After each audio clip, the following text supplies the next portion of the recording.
Orang yang berada di dalam kubur itu adalah buta. Orang yang berada di dalam kubur itu berarti di dalam gelap. Orang yang di dalam kubur itu hatinya dijadikan semayamnya setan, jin, dan iblis. Setan, jin, iblis ini bukan masalah kemakhlukan. Bukan masalah kemakhlukan. Ini dulu saya ungkap ini dulu. Jin itu adalah sebuah karakter atau attitude yang dipenuhi dengan pamrih, yang dipenuhi dengan tidak ada ketulusan dan keikhlasan. Semua pola pekerjaan yang dilakukan obah-obah. Dia mau membantu jika ada opah. Dia mau bekerja sama jika ada opah begitu. Obah, opah, paham, buruh. Tapi jangan digunakan senjata nek kowe arep buka UKM, kemudian nggak mbok gaji karyawanmu, ira ngono gitu ya.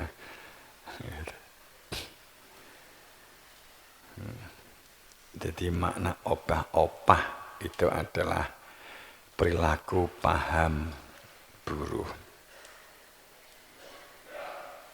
Itu jin. Kalau setan itu adalah orang yang dikatakan bergelayut dengan setan itu adalah mereka yang tidak memiliki kedaulatan. Orang yang tidak memiliki identitas diri. Semua apa yang dilakukan, beli peralatan dapur, beli peralatan rumah tangga, beli peralatan tamu, ingin apapun dasar pijakannya adalah orang lain, sumbernya orang lain, katanya orang lain, kan begitu. Kancane upamanya begitu. Jadi perilaku setan itu adalah cenderung dikendalikan oleh penyakit-penyakit iri dan dengki, sehingga pada saat tonggone itu tuku lemah, meri pengen lemah, geger karo bojone tonggone awak dhewe iso tuku lemah, tonggone ganti pintu, meri pengen ganti pintu, tonggone ganti cat, pintune tetep pengen ya tuku cat sing padha utawa sing luwih apik, tonggone duwe manten, kowe ya pengen mantu kaya tonggone supaya iso ndang mantu, kan gitu. Ya mbuh mantokne sapa wong duwe anake urung. Tapi mergo pengen tonggone mantu, akhirnya pengen mantu. Tonggone tuku sepeda, kowe pengen tuku sepeda. Tonggone ganti sepeda, kowe ganti sepeda. Tonggone ganti pentil sepeda, kowe ya pengen ganti pentil sepeda. Kan ngono to?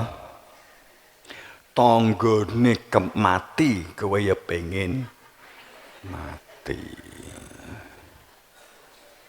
Nah, kuwi sing cilaka.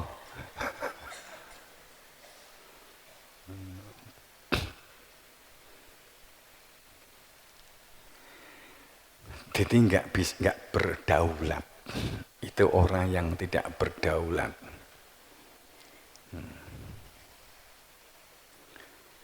Mengganti pendidikan kan tak citane. Mas, kopi nopo teh? Nah, gitu. Moro diganti calon moro tua.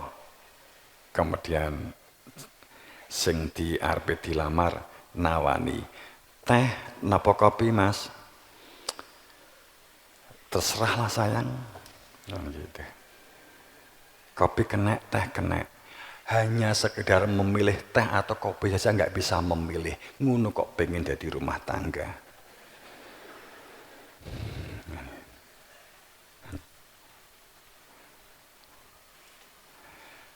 Kopi ya mas ya. Ya wes, ora apa-apa nduk, ora apa-apa sayang. Mbasa teko, tibake kopine entek teh wis, ya wis ora apa-apa teh wae. Terus akhirnya calon bojomu, Mas jenengan kok gak duwe pendirian ngono ta Mas? Padahal emas kan bakal jadi imamku kan gitu kan.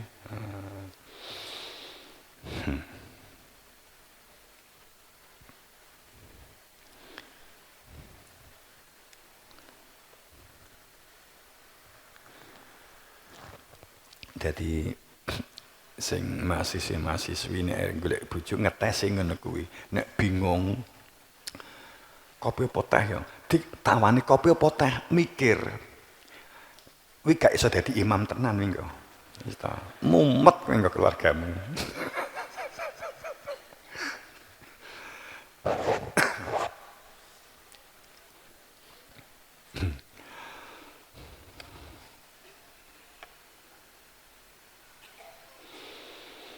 Orang yang berada di dalam kubur itu kalimatnya adalah ya'lamu dzuhri minal hayati dunia.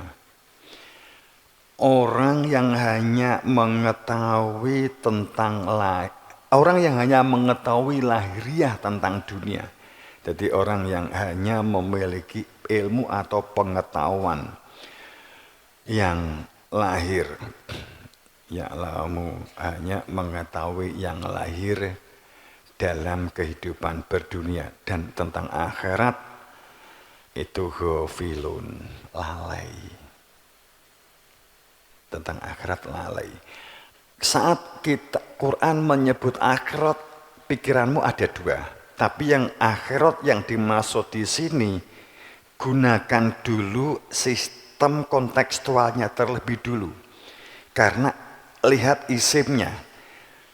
Lihat susunan bahasanya di dalam tu'minu billah wal yaumil akhir itu sekali lagi adalah isim ta'rif ma'rifat yang bersifat muqatab. Artinya pada saat berbicara tentang akhirat itu bukan sesuatu kehidupan setelah mati, akan tetapi yang dimaksud tu'minu billah yang dikatakan dengan iman kepada Allah itu posisinya sekarang, posisinya saat ini, posisinya adalah mudhari', posisinya adalah saat inilah kamu dalam dimensi iman. Iman itu ada dua, persaksian dan pembuktian, kan gitu. Setelah kowe bersaksi, maka kamu membuktikan bahwa dengan bersaksi fakta sehingga kamu melakukan sesuatu. Setelah kamu bersaksi bahwa nyata Tuhan ada di dalam dirimu, itu ada cuwilannya Tuhan, ada gempilannya Tuhan, ada daya kuatnya Tuhan yang nafakhtu fihi min ruh, ditiupkan kepada diri kita masing-masing. Itu ada tiupan ruh yang asalnya dari Tuhan sehingga kamu punya daya kuat. Itu adalah saat ini kamu harus ngimplementasi, kamu harus tahu, kamu harus kenal itu sehingga disebut iman. Pembuktiannya setelah secara fakta kamu bersaksi dia Tuhanku ada di dalam dada yang telah memberikan daya kuat kepadaku sehingga saya dapat melihat, sehingga saya dapat mendengar, maka saya akan membuktikan untuk menyimak, mencermati tentang kehidupan, untuk menyimak, mencermati, mendengar dengan asama, dengan telinga saya, untuk bergerak, beraktivitas dalam perilaku maslahah dan kebaikan karena sudah dalam fakta bersaksi daya kuat milik Tuhan sehingga berada dengan Tuhan, filah, lilah, bilah, sudah menyatu dengan Tuhan. Persaksian dan pembuktian itu adalah masalah iman. Akhirat sama posisinya, ini adalah setara. Maknanya adalah sekarang detik inilah hari akhirmu. Kamu jangan pernah berpikir sesok mben. Maka jika kamu dapat melakukan sehari ini, lakukan hari ini. Jangan ditunda besok. Karena kamu tidak akan dapat menjamin besok masih punya nafas. Kamu tidak bisa menjamin ragamu besok masih bisa bergerak. Bahkan bisa jadi bar ngumpul mulih urung teko ngomah wis nglitak juga tidak sedikit. Artinya hari akhirmu adalah sekarang. Inilah Orang yang percaya kepada Tuhan, pembuktian, persaksian, dan pembuktian, dan hari akhir adalah kesungguhan yang kita lakukan. Tidak menunda waktu hanya karena kemalasan. Tidak melakukan penundaan-penundaan hanya sekedar karena sebagai contoh begitu. Itu yaumil akhir yang dimaksud Quran karena isimnya al-akhir. Kalau kamu berpikir yaumil akhir itu besok, suatu tempat pada saat meninggal adalah masalah surga, masalah neraka itu adalah besok, itulah kamu masuk di dalam sistem ilusi. Maka kamu berada di dalam dimensi delusi. Delusi itu apa? Sekarang ini banyak orang yang ilusi dan delusi. Delusi kebenaran umpamanya. Orang yang meyakini sesuatu akan tetapi keyakinan yang dia anggap, keyakinan yang dia pegang, sensoriknya itu tidak pernah menyaksikan. Baik sensor kulit tidak pernah bersentuhan, sensor mata tidak pernah melihat, sensor telinga tidak pernah mendengar, sensor otak, katakanlah begitu, tidak pernah ada di dalam hati keberadaannya. Sehingga keyakinan merasa besar, keyakinan merasa suci, keyakinan merasa agung, yang diukur hanya melalui ya'lamunad dohir, hanya pengetahuan yang lahir. Tapi tidak pernah bersentuhan dengan yang maha suci, maka dia dikatakan delusi kebesaran, delusi keagungan biasanya. Kemudian tumpuk sorban, tumpuk kopiah, tumpuk baju, kan gitu. Nek enek tamu sholat di sowek nih, bojone ngomong aku cik sholat, kan gitu. Nggak usah diparani mlebu rokokan.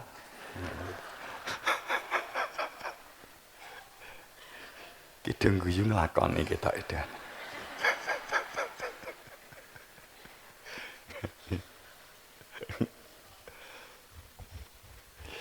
Biasanya untuk menaikkan harga,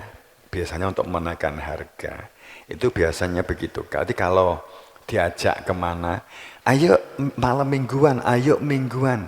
Biasanya itu jawabannya selalu sibuk. Itu untuk menaikkan harga.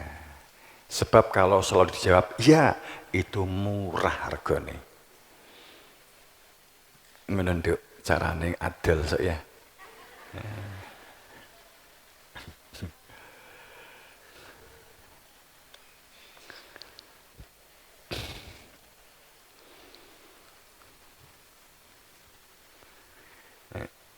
Zainal ki saking jujure ora didol-dolan, moro langsung blabar ngono wae.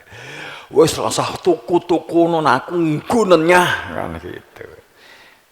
Apik nal aku.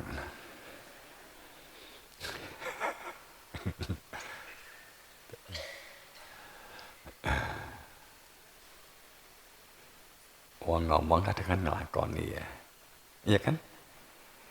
Wong iso cerita itu sebab ngelakoni. Iya kan? Apa meneh sing krungu.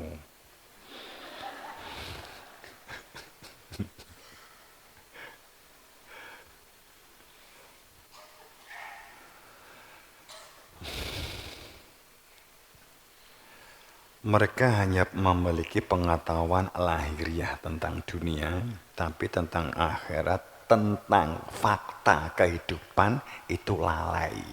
Wes ngono lho. Itu konkret. Nek kowe lali karo faktamu, kalau kamu tuh lupa dengan faktamu, maka kamu disebut orang apa? Kalau kamu lupa dengan dirimu, kamu itu siapa? Disebut apa? Apa istilahnya? Siji apa? Gila, loro, edan, gak waras, majnun, kalungan kumplung. Itu pada saat kita menjadi orang yang tidak mengenal diri, itu adalah enggak waras. Maka Ronggo Warsto mengatakan orang sing paling cilaka itu adalah yang gila tapi tidak ketahuan gila. Edan ra konangan. Enak enggak dek ini? Enak enggak? Alhamdulillah, jujur, alhamdulillah, jujur. Yang diperlukan itu, orang yang jujur itu sama dengan orang yang enggak punya dosa. Kan itu. Orang yang melakukan dosa tapi dia mengakui setor dosa, berarti dia sama dengan enggak punya dosa. Ya sudah, berbuat dosa saja, yang penting kamu sadar bahwa kamu berdosa.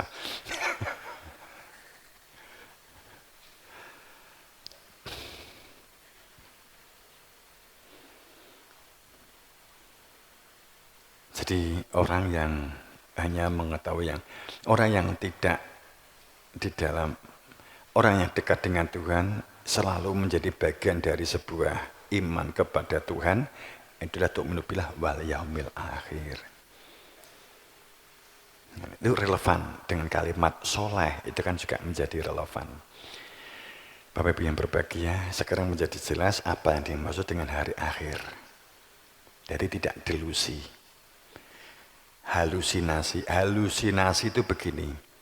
Kamu hanya bisa membayangkan, kalau enggak kamu buka, kalau membawa HP buka internet umpamanya, pada saat orang yang berjalan di padang pasir di tengah hari, kemudian dia haus menginginkan sebuah air untuk dapat menghilangkan dahaganya, dia akan melihat di kejauhan pandangan mata di jarak tertentu, dia melihat oase atau ada sumber kehidupan yang disebut air. Setelah didatangi ternyata tidak ada, itu disebut fata morgana. Kan begitu? Itu disebut halusinasi.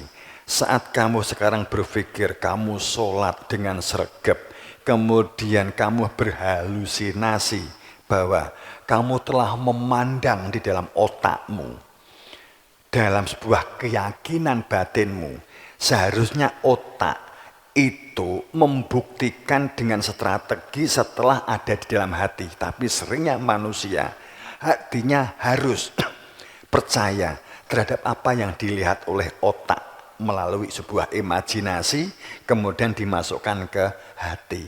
Itu gagal faham namanya. Itu namanya gagap faham. Orang yang mendramatisir sesuatu, orang yang main drama, itu biasanya otaknya lebih dulu berjalan di depan daripada pembuktian rasa. Itu adalah halusinasi. Sehingga pada saat kamu sholat, otakmu telah melihat secara khayal bahwa kamu akan mendapatkan bidadari di sana. Tapi faktanya kamu belum pernah merasakan di dalam dada, di dalam rasamu, maka itu disebut kamu halusinasi. Kan gitu.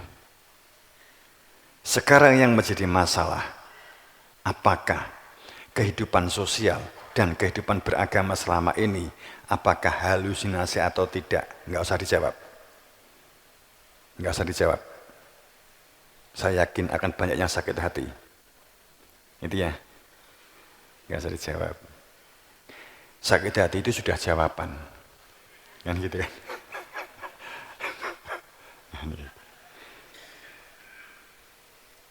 Seharusnya orang itu adalah berangkat dari dalam.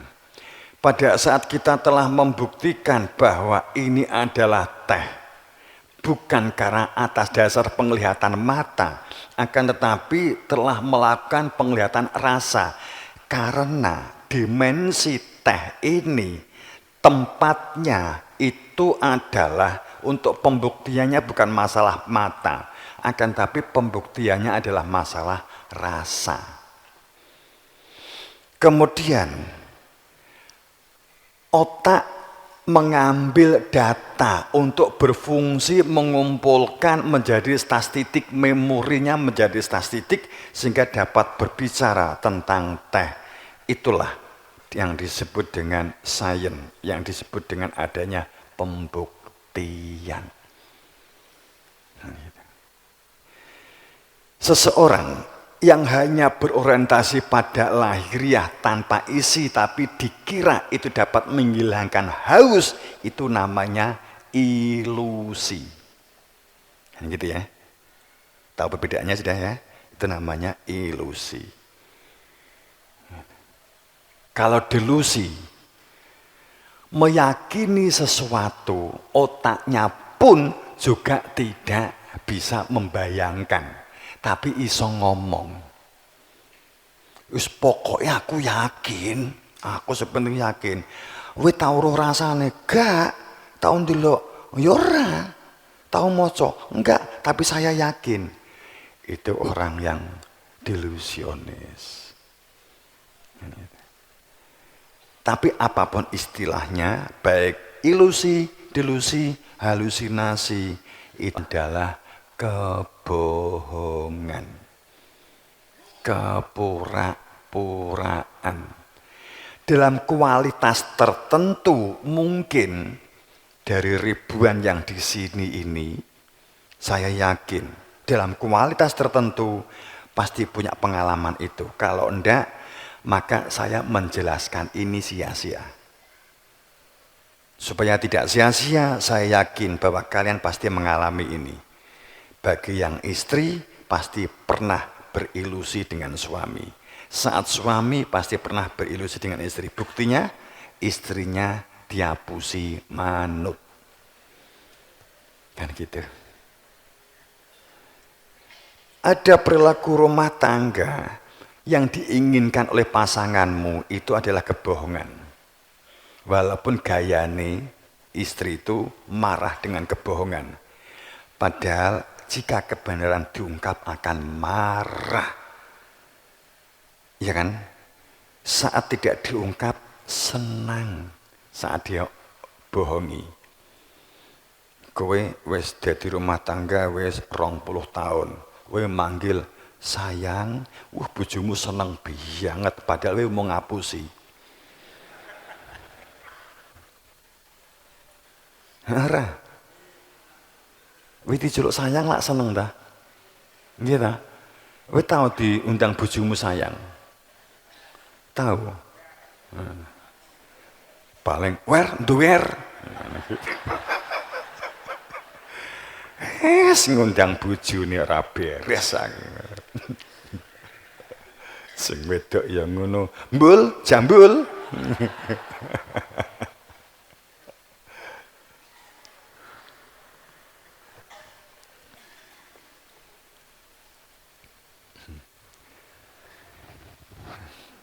Panggillah dengan cara yang sayang. Kayak Nabi Muhammad karo Siti Aisyah. Sayang, wahai Umairah, wahai pipi merah. Kan gitu. Ngundang bojomu ngono, wahai pipi merah, ngono diceluk. Kok tiba era abang, rene nduk, bobot. Mesti abang. Mesti abang, pipine bojomu mesti abang, kamplengen pipine. Yesus.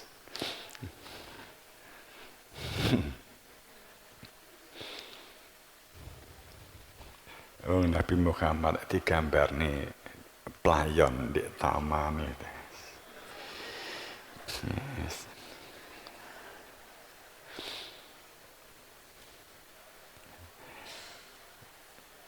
Itu nek dibuka apa nek geger kok geger.